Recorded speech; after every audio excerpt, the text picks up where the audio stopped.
Olá, sejam muito bem-vindos e bem-vindas ao Edrincast, o podcast da Escola de Altos Estudos em Direito e Relações Internacionais.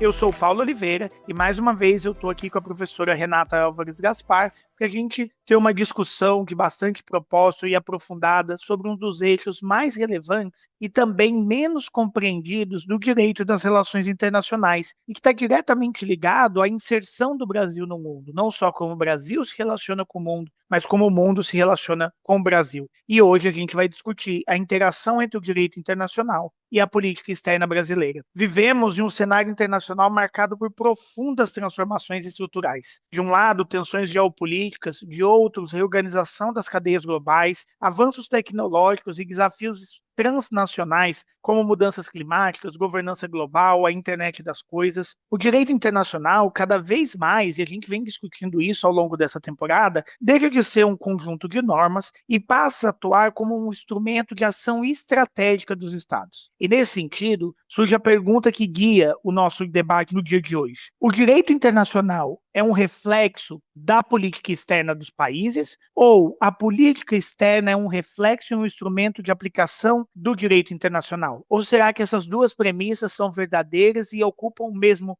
espaço? E para isso, a gente não poderia ter um convidado mais especial do que o professor Paulo Henrique Gonçalves Portela, sem dúvida, um dos principais nomes do direito internacional, não só no Brasil, e que deve ser aí um nome comum dos nossos ouvintes e das nossas ouvintes nas suas estantes. Afinal, o professor é autor de uma das obras mais vendidas sobre direito internacional, que é o livro Direito Internacional Público e Privado, publicado pela editora Juspodium. Mas não é só o livro que marca a trajetória do professor como alguém muito apto a trazer essa discussão para a gente. O professor Paulo Henrique, ele traz uma perspectiva o quanto única para essa discussão. Além da sua larga experiência acadêmica, da sua profunda participação em diversos cursos de pós-graduação, o professor atuou como diplomata de carreira. Então, trata-se de alguém que tanto pensa o direito internacional, como reflete em sua doutrina, mas também o realizou no exercício da sua função diplomática. E é sem dúvida isso que vai trazer uma riqueza para o nosso debate. E eu estou muito animado, imagino que a professora Renata, minha parceira de sempre, também está bastante animada para o debate de hoje. Olá a todas e a todos, faço eco de todas e cada uma das palavras ditas pelo meu companheiro Paulo a respeito do nosso convidado, professor Paulo Portela. É uma honra e é uma alegria tê-lo aqui para escutá-lo assim ao pé do ouvido sobre temas tão importantes como uma pessoa que detém o conhecimento e a prática desse conhecimento. Então, professor, a Edrim está em festa, eu estou em festa e tenho certeza que todas e todos os ouvintes vão estar em festa junto conosco. E para não me alongar demais, porque aqui o protagonista é o senhor, eu já faço a primeira pergunta para deixar sobre a mesa desse nosso podcast. Como o direito internacional, na sua visão, influencia na prática a formulação e a condução da política externa? Assim, a gente já começa bem pelo começo, como diz o ditado popular. Olá a todas, olá a todos que nos escutam. Olá, professora Renata Álvares Gaspar. Olá, professor Paulo Oliveira. É um prazer reencontrá-los aqui na Edrim. Já nos encontramos outras vezes nos eventos que a vibrante comunidade brasileira do direito internacional realiza.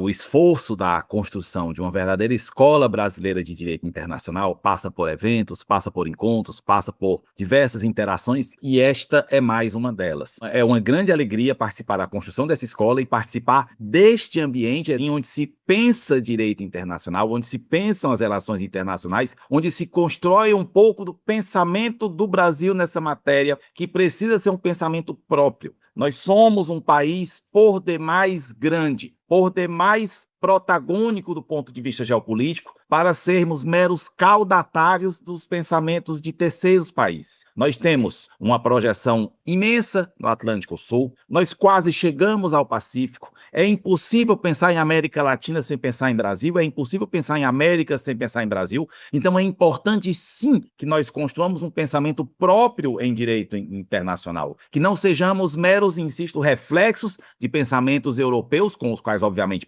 teremos de dialogar, de pensamentos de outros continentes com os quais sempre teremos de dialogar, mas que construamos também nossas próprias ideias. O motivo pelo qual eu trago esse tema é um tema no qual eu insisto muito, é um tema acerca do qual eu falo muito, é um tema que é ligado à minha trajetória profissional, e esse é um dos motivos pelos quais eu trago este tema aqui. Eu fui diplomata, eu trabalhei durante 11 anos no Itamaraty, minha trajetória profissional passou pela Embaixada do Brasil em Buenos Aires, passou pela antiga Divisão da América Meridional 2, onde cuidávamos das relações do Brasil com os países amazônicos, e falamos também de paradiplomacia. Trabalhei também 5 anos na assessoria internacional do governo do estado do Ceará. Então, essa é a minha carreira. Mas quando a gente fala em diplomacia, a gente imagina apenas a figura do interesse nacional e apenas a figura do poder. Um país decide as coisas em matéria de política externa porque tem interesse em alguma coisa, quer alguma coisa, procura alguma coisa, puramente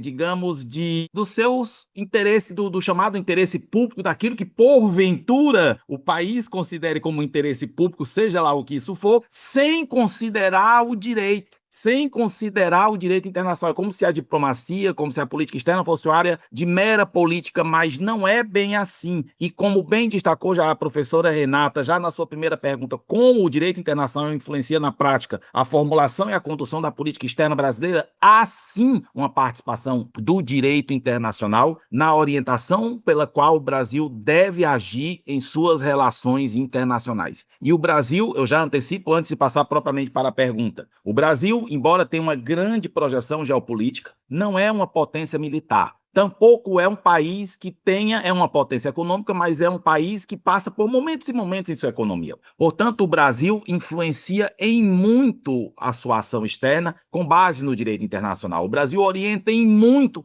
a sua ação internacional com base no direito internacional. Então, o direito internacional influencia muito a ação da política externa brasileira. E aí a gente olha lá para a Constituição Federal, lá para o artigo 4 da Constituição Federal, que é o artigo base para que entendamos como o Brasil deve caminhar em matéria de política externa à luz do direito. Esse artigo que retrata também a Carta das Nações Unidas, eu vou ler aqui rapidamente, bem rapidinho, só para a gente não perder para a gente não ficar com esse gap, não ficar com essa falha. O artigo 4 da Constituição estabelece que a República Federativa do Brasil rege-se nas suas relações internacionais pelos seguintes princípios: independência nacional, prevalência dos direitos humanos, autodeterminação dos povos, não intervenção, igualdade entre os estados, defesa da paz, solução pacífica dos conflitos, repúdio ao terrorismo e ao racismo, cooperação entre os povos para o progresso da humanidade, concessão de asilo político e ainda a integração latino-americana. Embora estejamos aqui falando da Constituição, aqui a Constituição é também direito internacional, porque eu insisto,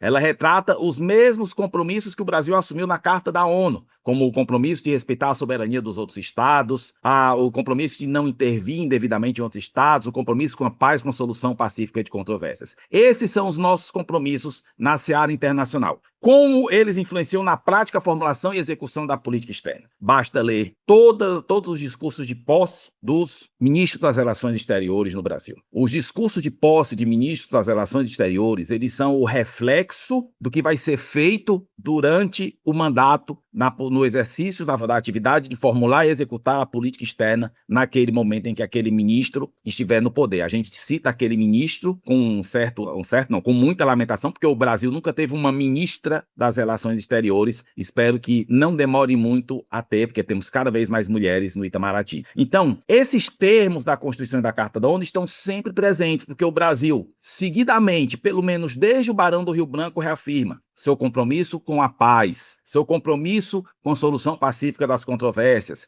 seu compromisso com o uso limitado da força nas relações internacionais. O Brasil é um país que só tem utilizado a força nas relações internacionais nos últimos anos em missões das Nações Unidas, que são uma das únicas duas formas que o direito internacional permite de uso da força nas relações internacionais, que é justamente a articulação da ONU, que decide usar a força para acabar com uma guerra ou para evitar um conflito. E aí o Brasil esteve no Haiti, o Brasil esteve em Suez há muitos anos, ainda na década de 50, o Brasil esteve em Angola, o Brasil esteve no Líbano, e é assim que o Brasil utiliza a força. É só nessas hipóteses. O Brasil não usa a força em outras hipóteses. A outra hipótese é legítima defesa, e aí a gente lembra que o Brasil, na Segunda Guerra Mundial, foi atacado pela Alemanha. E já naquela época, embora não houvesse a Carta da ONU, a ideia de que o uso da força era proibido e permitido apenas em legítima defesa já estava valendo, graças ao Pacto Briand-Kellogg. Então, você olha o discurso de um ministro das Relações Exteriores, você vê o compromisso do Brasil com a integração latino-americana de uma forma ou de outra, com a integração regional de uma forma ou de outra. O compromisso se reflete agora no acordo Mercosul-União Europeia e na força com que o Brasil tem, ou melhor, no impulso que o Brasil tem dado a esse acordo. O acordo,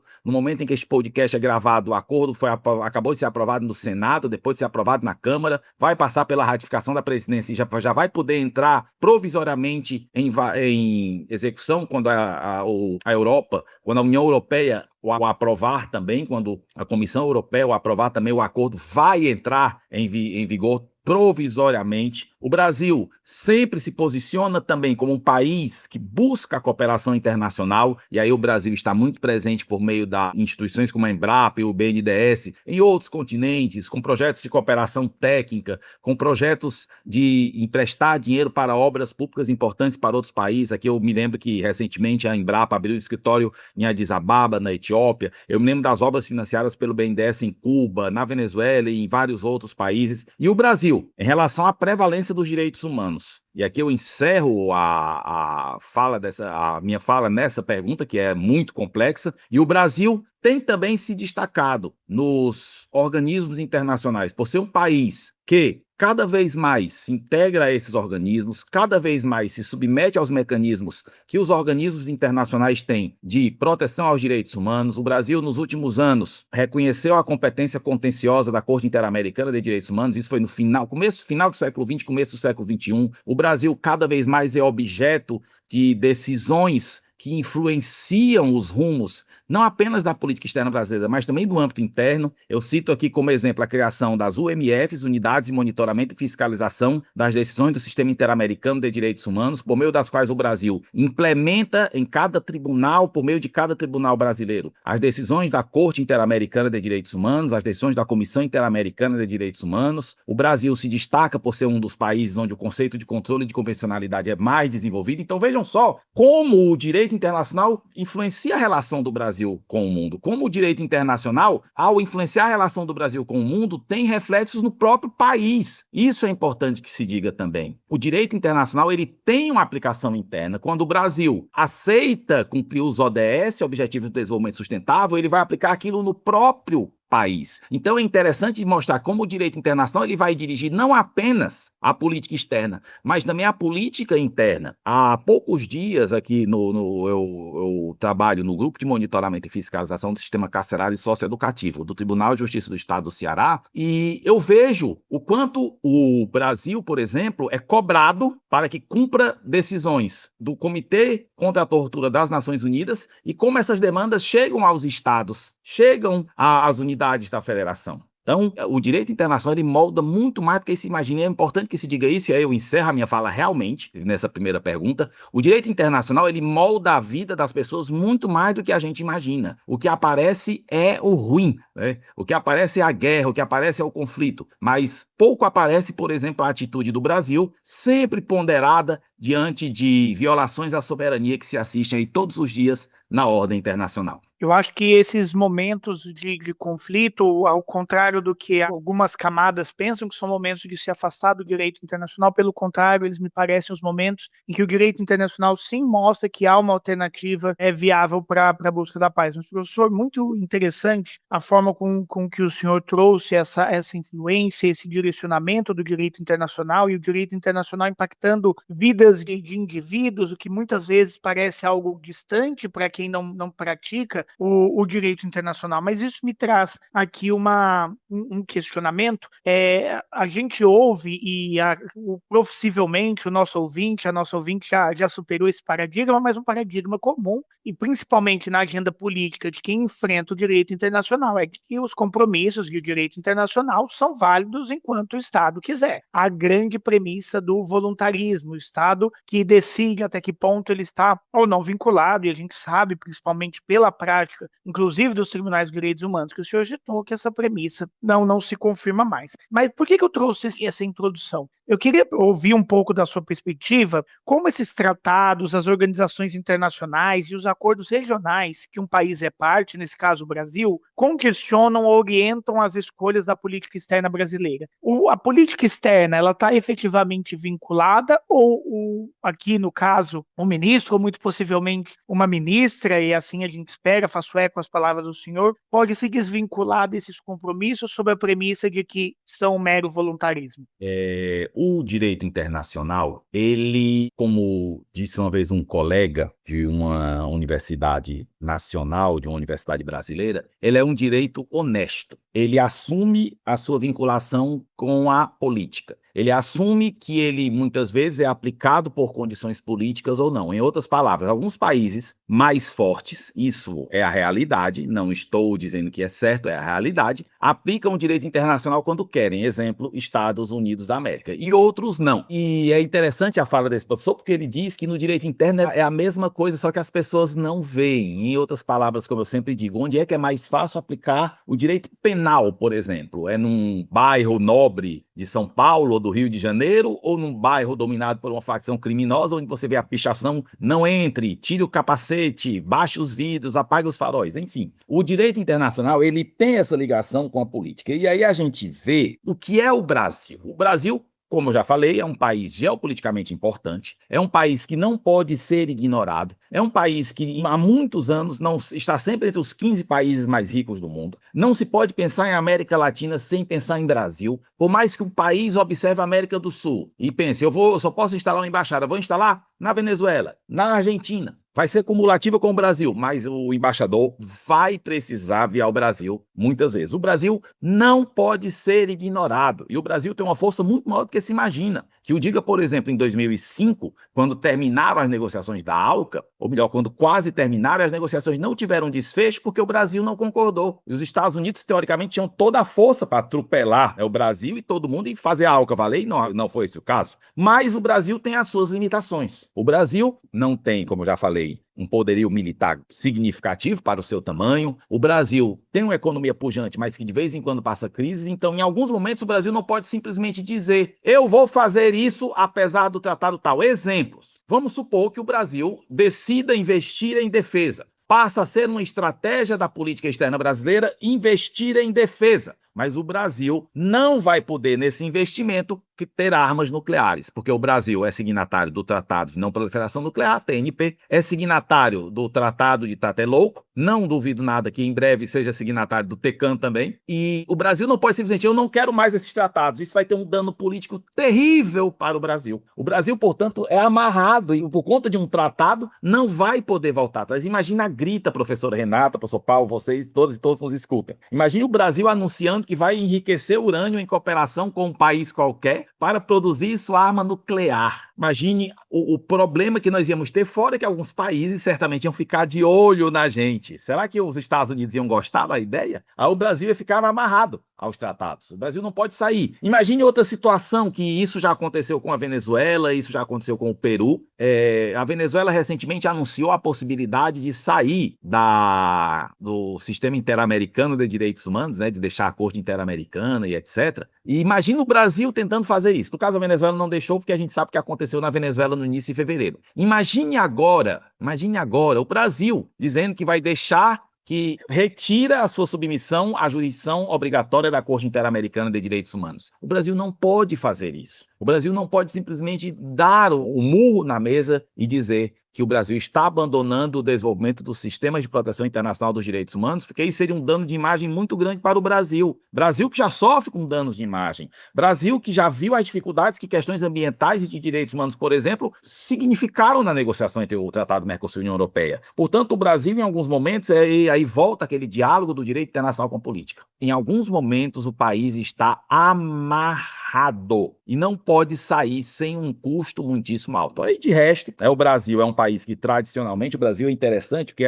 a política externa brasileira é mais ou menos a mesma, desde o Barão do Rio Branco, com poucas oscilações. Como diria um diplomata brasileiro, cujo nome agora eu não me recordo, a melhor tradição do Itamaraty é renovar-se, mas a política externa brasileira, ela segue mais ou menos a mesma linha, de ser um ator global, de procurar ter parcerias diversas ao redor do mundo, de ter relações importantes com os Estados Unidos, mas não ser uma relação única, e também de respeito ao direito internacional. Então, se o Brasil está amarrado, o Brasil não poderia descumprir alguns tratados em nome da sua política externa ou deixar alguns tratados em nome da sua política externa sem um grande dano para o país. Professor, o senhor costurou tantas coisas tão importantes, né? E a felicidade de ouvi-lo, embora eu já tenha lido e reconheço suas palavras no que eu li, mas a felicidade maior de ouvi-lo é saber que a gente compartilha tantas bibliografias e, portanto, tantas conclusões comuns, né? Eu acho que na esteira do que o senhor falou e amarrando a questão do interesse nacional, amarrando a questão dessa obrigatoriedade de que o Brasil não pode, eu me lembrei muito aqui de um professor de Relações Internacionais da Universidade de Harvard,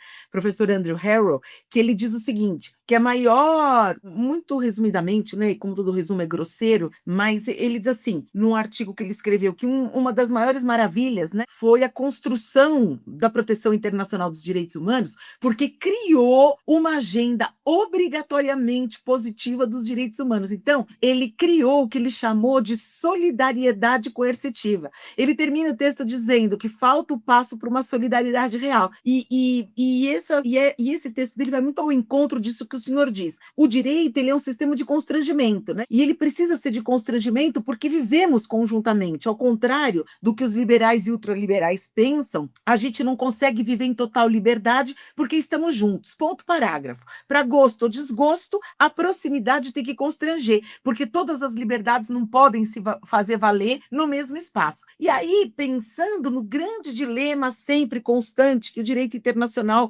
sobretudo o direito internacional público e as relações internacionais revisitam o tempo todo, que é a questão de soberania, o que o direito internacional ele coloca sempre é esse constrangimento que em alguns momentos parece que é ruim, se a gente pensar dentro de um maniqueísmo, né, que é ruim porque ele obrigaria, talvez, o Estado a agir contra alguma querência do Estado, alguma necessidade do Estado, né? Então, pensando nisso e pensando nesse contexto de uma ordem internacional em transformação, como que o senhor acha que o Brasil pode equilibrar os seus compromissos jurídicos internacionais, claro, com as prioridades estratégicas da política externa e dos interesses nacionais? Excelente pergunta. É um assunto acerca do qual eu tenho pensado muito, professora Renata, professor Paulo, senhoras e senhores que nos escutam. Eu ando muito preocupado com a ordem internacional. Eu sou filho dos anos 90,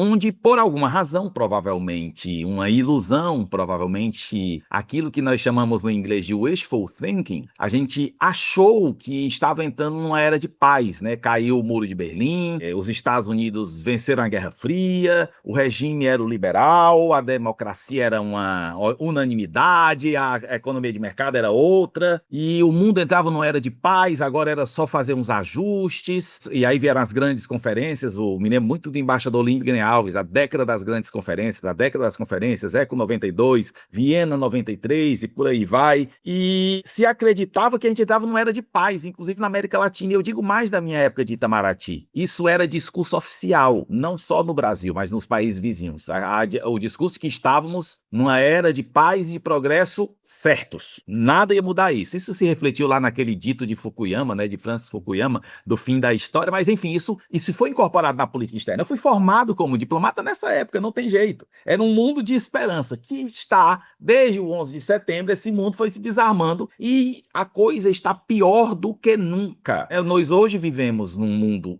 extremamente complexo e onde tudo ocorre extremamente rápido, né? Hoje mal a gente lembra da Groenlândia, que o presidente Trump tensionava tomar, porque já apareceu antes da Venezuela, agora é o Irã, depois provavelmente vai ser Cuba, já se falou no Canadá, é tudo tão rápido e tão duro, um jogo tão duro, é tão pesado, e além do mais a gente não vê hoje aquilo que a gente chegou a achar que era o caso dos anos 90, de uma disseminação tranquila da democracia. Pelo contrário, a gente vê uma erosão democrática até em países que parecem democráticos, ou que pareciam democráticos há pouco tempo, né? A gente vê a polarização, em suma o mundo está ficando um lugar por demais perigoso. E eu estou refletindo muito sobre isso e começando a achar que o Brasil precisa investir mais em defesa. Mas esse pensamento ele ainda não é uma estratégia de política externa, e aí a gente entra num ponto muito duro de se ouvir, que é o ponto, até que ponto o Brasil tem realmente uma estratégia de política externa ou mesmo uma estratégia de futuro, um plano de futuro. Brasil 2050, o que é que se espera do Brasil daqui a 20, 25 anos? Eu não sei se isso existe. Aqui entra a segunda dificuldade, planejar, que é uma dificuldade de todo, parece uma coisa cultural nossa, o asco pelo planejamento, a dificuldade com o planejamento. Então nós temos aqui dois pontos, um mundo muito complexo e um mundo onde eu não sei, eu duvido muito que o Brasil esteja se planejando adequadamente para esse mundo. Duvido, posso estar errado e espero estar errado. Mas aí nós temos então, de qualquer maneira, algumas preocupações, justamente a defesa do Brasil mais cedo ou mais tarde vai ser uma preocupação, o desenvolvimento nacional sempre é uma preocupação, mas eu não vejo como o direito internacional pode dificultar os objetivos nacionais. Por quê? Porque o Brasil pode sim se preocupar com sua defesa, pode reforçar suas forças armadas, mas defesa, eu estou falando em defesa, não estou dizendo que o Brasil vai se reforçar para o quê? Para atacar a Venezuela? Para atacar a Argentina? Não, apenas defesa, ou seja, o Brasil, sendo um país que defende a solução pacífica de controvérsias, vai estar apto a exercer o direito à legítima defesa. Então, eu não vejo o direito internacional, digamos, como um obstáculo a isso, nem mesmo um obstáculo ao desenvolvimento, até porque hoje o Brasil tem compromissos com a ideia, com a noção de desenvolvimento sustentável, e hoje não se olha para nenhum lado que você não veja o símbolo dos ODS. Eu trabalho em tribunal, até lá os objetivos do desenvolvimento sustentável atingidos por certa ação estão ali destacados. Então, realmente, nesse ponto, eu acredito que não há uma dificuldade maior. O direito internacional é um constrangimento?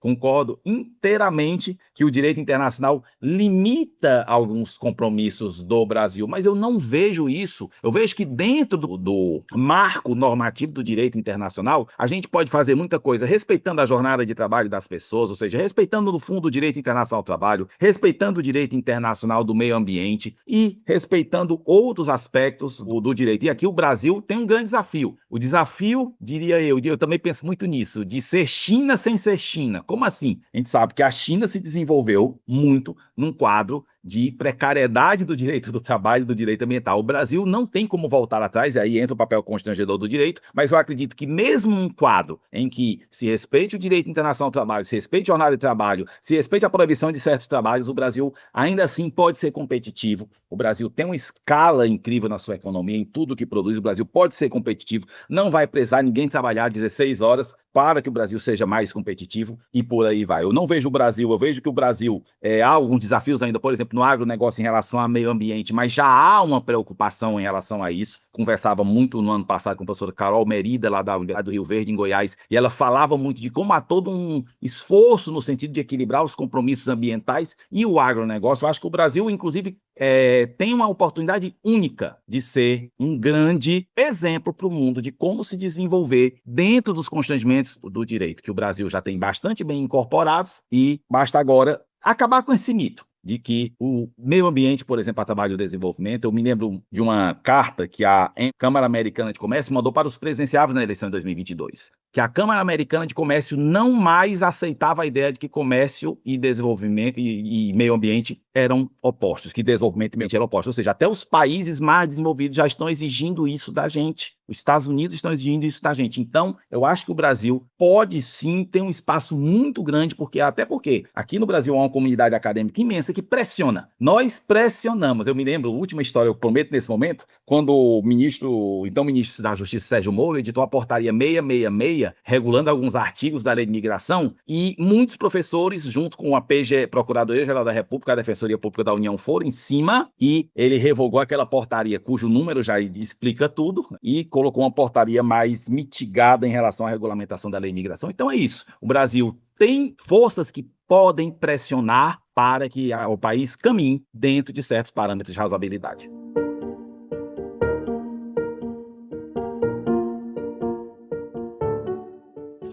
Professor, eu acho que esses comentários são incríveis e, por favor, não se desculpe das histórias, pelo contrário, são elas que trazem riqueza e acho que essa experiência é muito válida de perceber como o direito internacional se dá nessas diferentes camadas. E eu vou me permitir fugir até um pouco aqui do script que a gente tem, sei que vai ser algo bem próximo da sua prática, mas essa sua resposta para mim tocou muito nesse ponto e se relaciona com essa sua experiência também a nível municipal e estadual na prática do direito internacional. Então, como que o direito internacional também, não só a política externa, mas também como ele ilumina as políticas públicas? Será que um prefeito, a administração de uma prefeitura, uma prefeita, um governo do estado, uma governadora, um governador, também tem que observar o direito internacional para decidir um plano de governo? Porque do que o senhor trouxe, me parece muito difícil observar hoje o indivíduo longe do direito internacional, mas também me parece impossível observar essas estruturas dentro da federação longe do direito internacional e fugindo aqui um pouco do nosso script, eu queria ouvir um pouco do senhor sobre isso, principalmente na prática de como isso se dá e o quanto é relevante e o quanto essas cidades e estados que fazem essa observação se diferenciam. É um prazer responder essa pergunta, porque a paradiplomacia é um dos meus temas preferidos. Eu trabalhei 5 anos na assessoria internacional do governo do estado do Ceará, ajudei a construir a Secretaria das Relações Internacionais aqui do governo do estado do Ceará em tempos mais modernos e trabalhei também na Secretaria Municipal das Relações Internacionais de São Paulo. Só concluindo a pergunta anterior, que o Brasil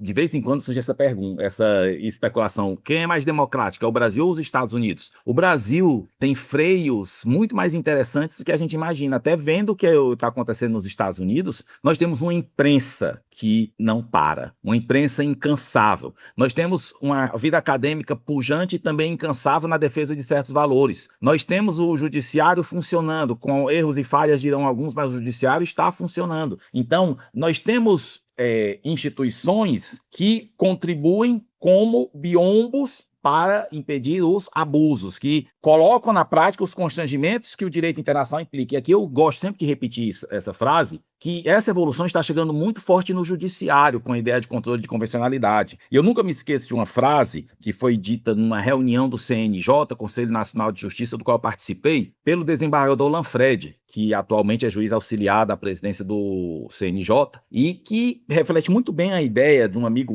nosso, todo conhecido, o professor Wagner Menezes, que a ideia de que hoje não se pode mais falar em um juiz nacional, em juízes nacionais. Hoje, juízas e juízes devem ser interamericanos e internacionais, devem aplicar os tratados de direitos humanos no seu dia a dia. E isso, obviamente, refletirá em todo o sistema de justiça, porque para você convencer um juiz que conhece o Pacto de São José como ninguém, você é advogado tem de conhecer o Pacto de São José. Ou seja, isso vai contribuir mais ainda para a aplicação local do direito internacional e para essa função constrangedora do direito. Professora Renata, eu vou guardar essa expressão para sempre, vou usar até morrer. A minha última aula vai falar na função constrangedora do direito internacional, na vida, minha aula na vida, que é uns 50 anos, se Deus quiser. Mas em relação à pergunta do professor Paulo sobre a aplicação local do direito internacional, é importante que a gente perceba de uma vez por todas que o direito internacional tem aplicação local. Professoras e professoras já sabem, mas algumas pessoas acham que o direito internacional não serve para nada, porque veem ele descumprido nos conflitos armados que ocorrem no mundo, e aí dizem o direito internacional não serve para nada. Mas o direito internacional, ele tem, da essência dele, tem aplicação local. Por exemplo, como é que nós vamos construir um mundo com um meio ambiente saudável se o meio ambiente não for saudável nos 191 países membros da ONU? Como é que nós vamos construir um mundo onde os direitos das pessoas sejam respeitados se as pessoas não forem respeitadas onde moram? As pessoas moram onde? Nos territórios dos estados soberanos. Então, o direito internacional ele é naturalmente de aplicação interna. Onde é que os Estados Unidos estão deixando de aplicar o direito internacional? É no território do Irã. Onde é que o Irã está deixando de aplicar o direito internacional? No território do Catar, quando ataca. O direito internacional, repito, é territorial e é interno também. Ele tem aplicação territorial local, melhor dizendo, ele é interno também. E aí é que nós entramos. Como é que os municípios, os estados da federação, o Distrito Federal podem aplicar o direito internacional?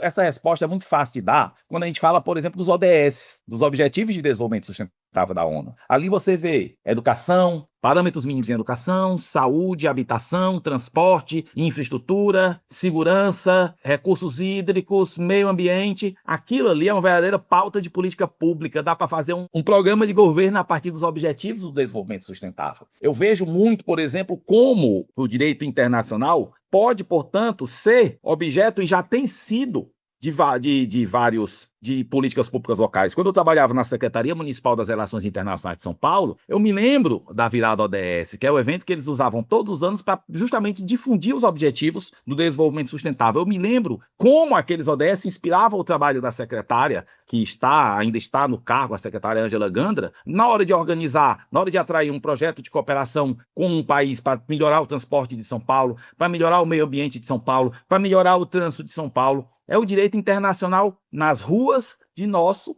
país. Aqui em Fortaleza nós temos a mesma coisa, nós temos uma coordenadora junto à vice-prefeitura que cuida justamente da aplicação dos na cidade. A gente vê, por exemplo, a Lei Maria da Penha, talvez seja o exemplo mais clássico, aí a gente vê os direitos humanos sendo pauta de política pública, a abertura de delegacias da mulher, as políticas públicas de tentativa de reduzir essa chaga que é a violência contra a mulher, que está epidêmica no Brasil. Tudo isso nasce do direito internacional, nasce lá da Maria da Penha, que entra na Comissão Interamericana de Direitos Humanos a partir da Convenção de Belém do Pará, a partir da violência que sofreu e com fundamento na Convenção de Belém do Pará, aquilo gera uma recomendação para o Brasil. Qual era a recomendação? Regular a proteção da mulher contra a violência doméstica e familiar. Surge a Lei Maria da Penha. A Convenção de 79 contra a discriminação contra a mulher, a mesma coisa. Foi objeto de uma campanha da Rede Globo à época, em 1979, que ali direcionou muita coisa nova no Brasil. Então, meio ambiente,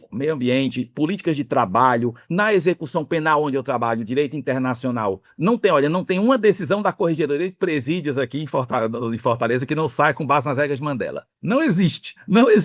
O relatório do CNJ sobre o sistema prisional cearense é todo baseado em regras de Mandela, regras de Bangkok, Convenção da ONU contra a Tortura, Protocolo de Istambul. Em resumo, olha quanta coisa se pode fazer com base no direito internacional. Agora nós estamos com um projeto, se Deus quiser, de Código Penitenciário Cearense, e eu já disse logo, olha, a convencionalidade desse código é comigo, porque o direito internacional pode sim e está presente todo dia e pode estar presente na vida da gente. E eu lembro mais para encerrar. Se você que está aí, está devendo, morre de medo das instituições de proteção ao crédito, se você hoje não vai preso, é por causa do direito internacional, porque a prisão por dívida é uma exceção. Isso é o direito internacional. E se você que está aí, na hora que tem insônia, toma só um Zolpidem, é também por causa do direito internacional, porque graças ao direito internacional foi mudado o modelo de tratamento da saúde mental no Brasil, porque senão você ainda está na camisa de força. Sério, camisa de força. Asilo.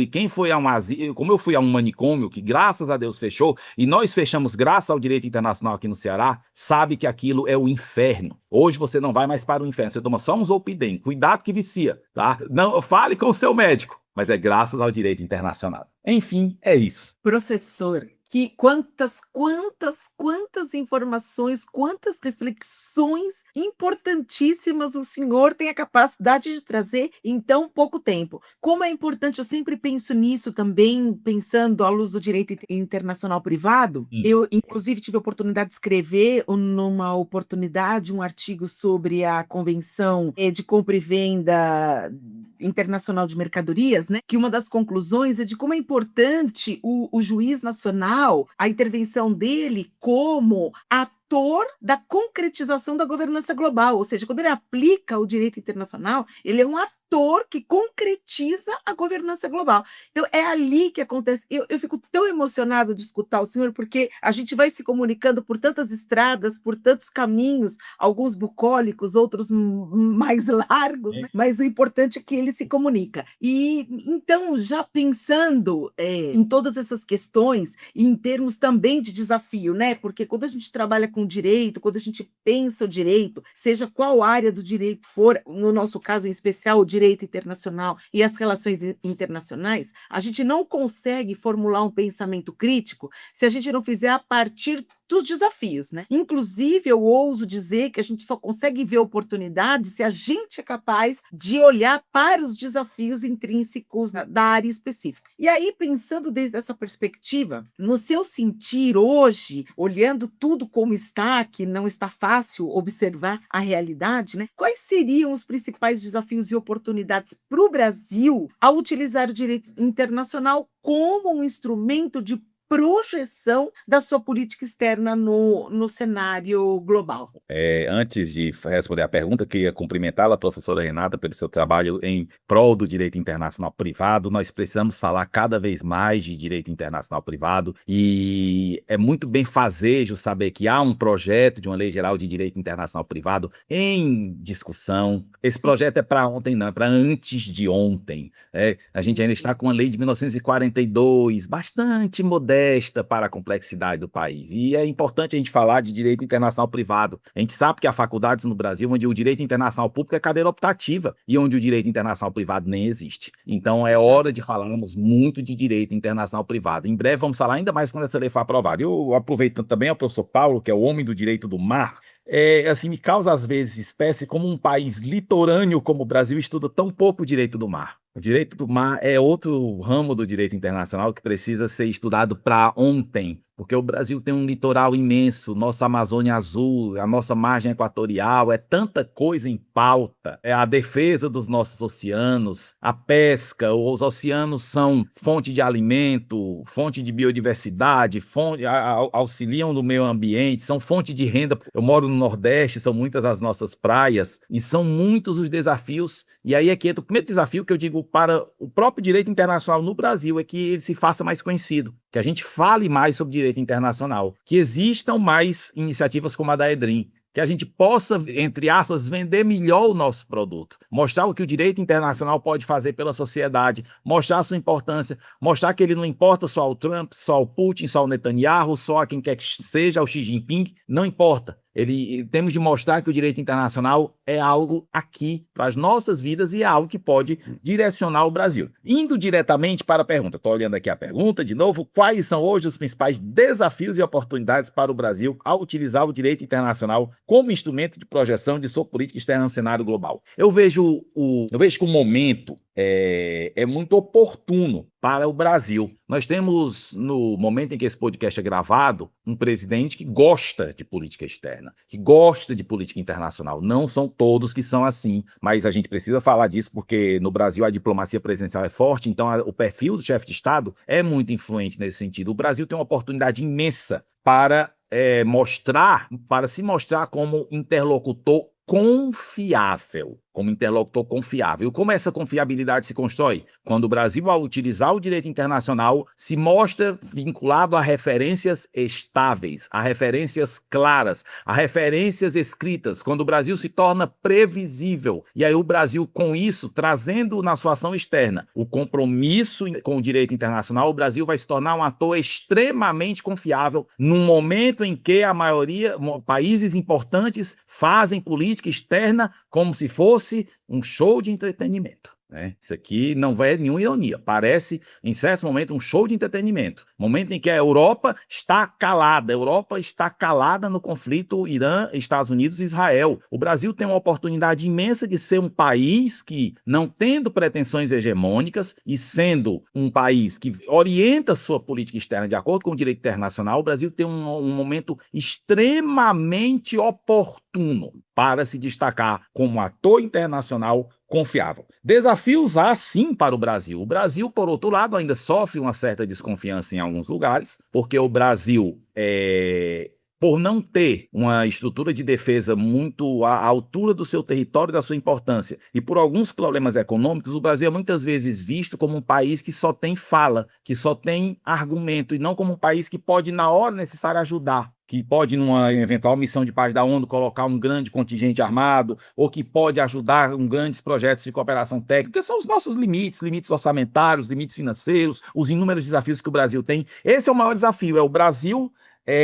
colocar mostrar para o seu povo que agir no mundo é importante e que pode ganhar dinheiro. É o Brasil, por exemplo, eu me lembro muito na época do Porto, daquela polêmica do Porto de Muriel, em Cuba, o Brasil não consegue mostrar para o seu povo que para construir um porto em Cuba, Cuba tem de comprar insumos no Brasil, Cuba vai ter de pagar um financiamento de um banco brasileiro, Cuba vai precisar de bens e serviços adquiridos no Brasil. Ou seja, mas isso é uma questão até de comunicação do governo, é mostrar para a sociedade brasileira que agir no mundo é importante.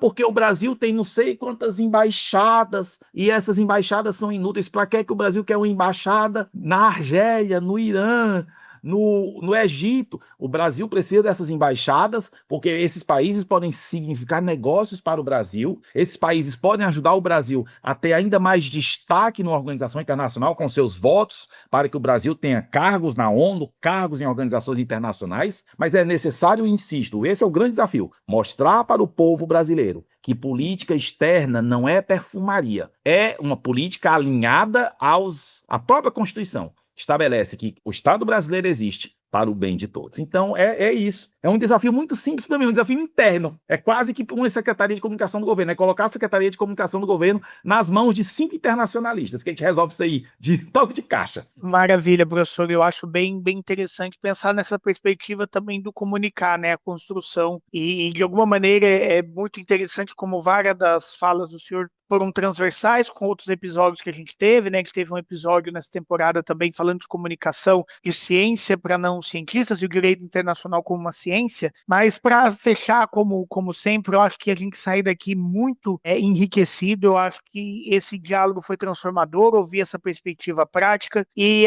eu e a professora Renata, a gente sempre gosta de ouvir do nosso convidado, para ele, qual que é o propósito do direito internacional e das relações internacionais. E eu acho que essa pergunta é até bastante especial para o senhor. Há pouco tempo eu comentava de pessoas que admirava para uma amiga, e o senhor é uma das pessoas que eu tenho a mais alta admiração. Ela falou, eu conheço muito ele, mas ele não me conhece. Eu falei, mas como assim? Ela falou, ele estava comigo todos os dias até eu passar no concurso. E quantas casas o senhor não está das pessoas que estudam para concursos e também escutam o nosso Edreamcast como um momento de se atualizar. Eu acho que isso é contribuir bastante com o propósito dessas pessoas que são profissionais que chegam com conhecimento de elevadíssimo nível em direito internacional. Mas queria ouvir do senhor, o professor Paulo Henrique Gonçalves Portela, qual que é o propósito do direito internacional?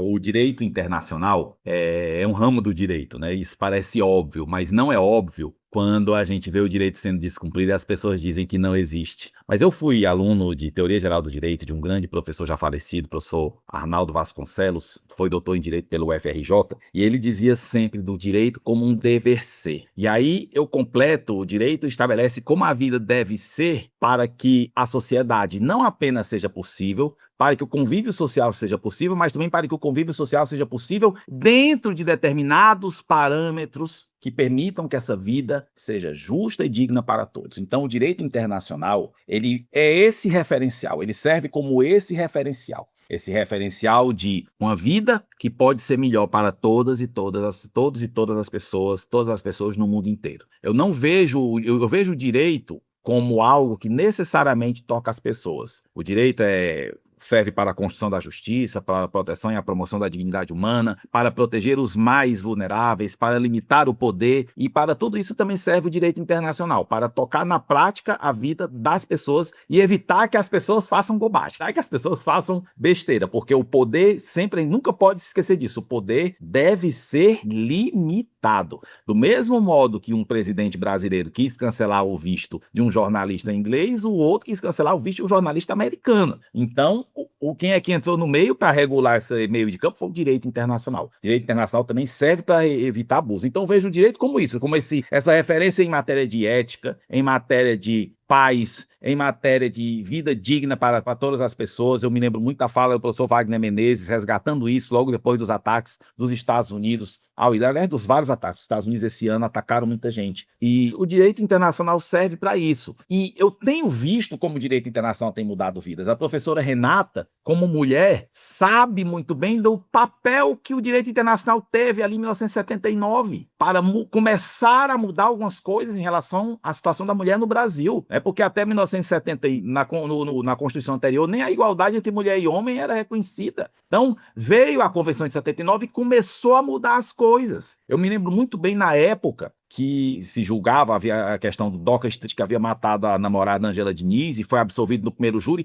e depois foi condenado. Naquela época se falava muito em legítima defesa da honra. Esse argumento começa a cair a partir dessa convenção. Ou seja, o homem que mata uma mulher hoje em legítima defesa da honra vai para a cadeia. Hoje, infelizmente, nós vivemos um quadro agudo de um problema crônico que é a violência contra a mulher. Mas imagine como seria se não fosse a Lei Maria da Penha. Exatamente. Já pensou como é que seria? Seria a legitimação, pois é, o direito internacional serve ao menos para isso, para que não fiquem legitimadas certas condutas. Imagine se fosse legítimo ainda. O homem se chateava, metia a mão na cara da mulher. Hoje isso não é mais legítimo, graças ao que é o direito internacional. Vejam como o direito internacional mudou muita coisa. E as relações internacionais, a mesma lógica. Eu não vejo o Brasil agindo na seara internacional sem que isso possa trazer benefícios para o Brasil e para outros países, já que em diplomacia, o jogo de ganha-ganha é sempre a melhor ideia. Nunca é bom o jogo de soma zero, nem um jogo em que um ganha de mais e outro ganha de menos, porque aquilo cria ressentimento. O Brasil, com a sua política externa, construindo, por exemplo, um porto em Cuba, ajuda Cuba e ajuda o Brasil, desenvolve Cuba, desenvolve o Brasil, construindo um estado em Angola e desenvolve o Brasil, melhora a vida das pessoas. Eu não vejo nada ter sentido se não melhorar a vida das pessoas, nem a minha profissão. Se a minha profissão não melhora a vida das pessoas, se eu não vejo uma pessoa amanhã passando num concurso e mudando a sua vida, se eu não vejo uma pessoa amanhã entendendo melhor o mundo graças à minha aula, não tem sentido. Eu estou aqui fazendo o quê? Então é isso, eu acho que é tudo no fundo, centrado na pessoa, na figura do ser humano, que merece viver com dignidade e livre de toda a opressão, de todo o constrangimento ilícito que possa vir de quem quer que seja. Vamos falar qualquer coisa depois disso. Vamos terminar com essa delícia, porque é como aquela comida gostosa que a gente não quer nem tomar um cafezinho depois para não sair o gosto da boca. Muito obrigada, professor Portela. Foi uma verdadeira delicatesse esse nosso encontro. É uma pena que a gente tenha uma limitação de tempo e espaço, porque eu gostaria que fosse noutro espaço e com muito mais tempo. Mas por hora a gente agradece e a gente sai daqui hoje com a certeza que essa vai ser a primeira de muitas outras participações. Muitíssimo obrigada, professor. Eu que agradeço pela oportunidade imensa de falar no podcast, estrear na Edrim e estar na companhia de vocês. Foi muito agradável. Espero vê-los em breve no próximo evento. Maravilha, professor, muito obrigado. E para você que nos escutou até agora, nosso muito obrigado. Não deixe de seguir a Edrim nas redes sociais e também se inscrever na plataforma na qual você está ouvindo o nosso podcast. A gente se vê daqui 15 dias com mais uma discussão sobre direito internacional e relações internacionais com bastante propósito.